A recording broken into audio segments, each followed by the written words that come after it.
ویسے تو انسان کو ہر معاملے میں اپنی زبان کو بڑا محتاط رکھنا چاہیے، اور بہت سے اقوال زرعی ہم زبان کی حفاظت کے حوالے سے کرتے رہتے ہیں، اور کس طرح جو زبان ہے وہ تمام اعضاء کو قابو کرتی ہے، اور انسان جب اس زبان کو چلانے میں بے احتیاطی کا مظاہرہ کرتا ہے تو یہ اس کے لیے بہت ساری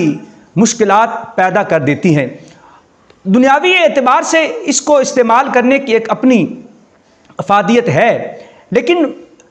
کہاں استعمال کرنی چاہیے، کیسے استعمال کرنی چاہیے، جس طرح کہ کہا جاتا ہے کہ پہلے تولو پھر بولو، کہ بولنے میں کس طرح سے ناپ تول کر ہمیں اپنی زبان کو استعمال کرنا چاہیے۔ اب یہ تو عام معاملات ہیں، عام طور پر گفتگو ہے، لوگوں کے ساتھ معاملات کی بات ہے، اپنی زبان کو استعمال کرنے کی بات ہے، تو وہاں پر بھی بڑی احتیاط چاہیے۔ لیکن اگر بات دین کی آ جائے تو پھر اپنی زبان کو اور زیادہ محتاط کرنا یہ بندہ مومن کے لیے بڑا ضروری ہو جاتا ہے، کیونکہ اس زبان سے نکلا ہوا ایک لفظ، ایک کلمہ، ایک جملہ انسان کو نہ جانے کہاں سے کہاں لے جا سکتا ہے۔ وہ ایمان کے نور سے بندے کو نکال کر کفر کی تاریکیوں میں اور جہنم کی گہرائیوں میں لے جانے کا سبب بن سکتا ہے۔ تو اس لیے ہمیں اپنی زبان کو بڑا محتاط رکھنا چاہیے۔ اگر آپ معاشرے میں مثال دیکھنا چاہیں تو اس کی ریسنٹ مثال دیکھیے، وہ جو جہلم کا مرزا ہے جو اپنی چرب زبانی سے، بد کلامی سے دوسروں پر چڑھ دوڑنے کے لیے اپنی زبان استعمال کرتا ہے، تو اب وہ جب دین کے معاملے میں اور اپنے نظریات کے بیان میں لوگوں کو جواب دینے کے بارے میں جب اس نے اپنی زبان کو کھولا اور اسے بے لگام کر دیا، الفاظ کے چناؤ میں، لہجے کے اتار چڑھاؤ میں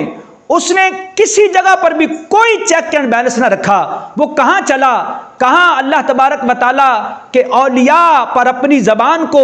دراز کرتے کرتے ان کے بارے میں اپنی مغلظات بولتے بولتے وہ اتنا آگے بڑھ گیا کہ اسے حضور صلی اللہ تعالیٰ علیہ وآلہ وسلم کے بارے میں بھی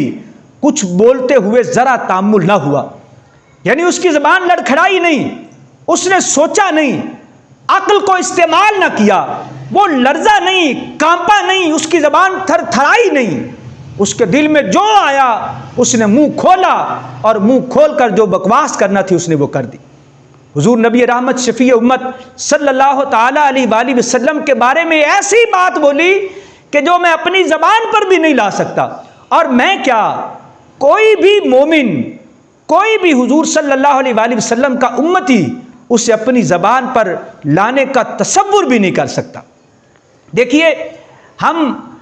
جو مرضی سوچیں، جو مرضی کہیں،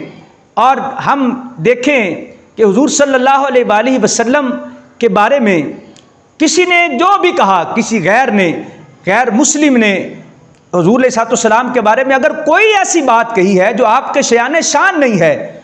تو اسے بھی بیان کرتے ہوئے ایک مومن اس انداز سے بیان کرتا ہے کہ اس کے نزدیک اس جملے کی، اس کلمے کی، اس لفظ کی کوئی اہمیت نہیں، اور وہ نظر حکایت کے طور پر بطور حکایتاً اس بات کو بیان کرتا ہے۔ لیکن یہ اتنا جناب دیدہ دلیری ہے، یہ اتنی چرب زبانی اور بد کلامی ہے کہ وہ آقا علیہ السلام کے بارے میں ایسی بات زبان پر لاتا ہے اور وہ ذرا بھی تأمل نہیں کرتا، ذرا بھی اس کی زبان نہیں لڑکھڑاتی، ذرا بھی نہیں رکتا، اپنے الفاظ کے اتار چڑھاؤ کو، لہجے کو ذرا بھی تبدیل نہیں کرتا کہ جس سے لگے کہ نہیں نہیں یہ اس کے دل کی آواز نہیں ہے۔ نہیں، ایسا کہیں ایک لمحے کے لیے بھی یہ محسوس نہیں ہوا کہ یہ اس کے دل کی آواز نہیں ہے۔ تو اس لیے اب اس نے کیا کہا، وہ کیا ہے، انشاءاللہ یہ ہم آپ کو پھر بتائیں گے، اور بتائیں گے کہ اس نے کیا کچھ کیا ہے اور وہ کیسا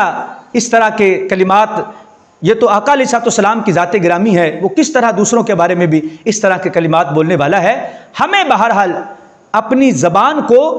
قابو میں رکھنا چاہیے، اور جب دین کی بات آ جائے تو ہمیں ہمارے بزرگوں نے، بڑوں نے، اساتذہ نے یہی سکھایا ہے کہ وہاں اپنی زبان کو قابو میں رکھا جائے، اسی میں ہی ہمارے لیے عافیت ہے۔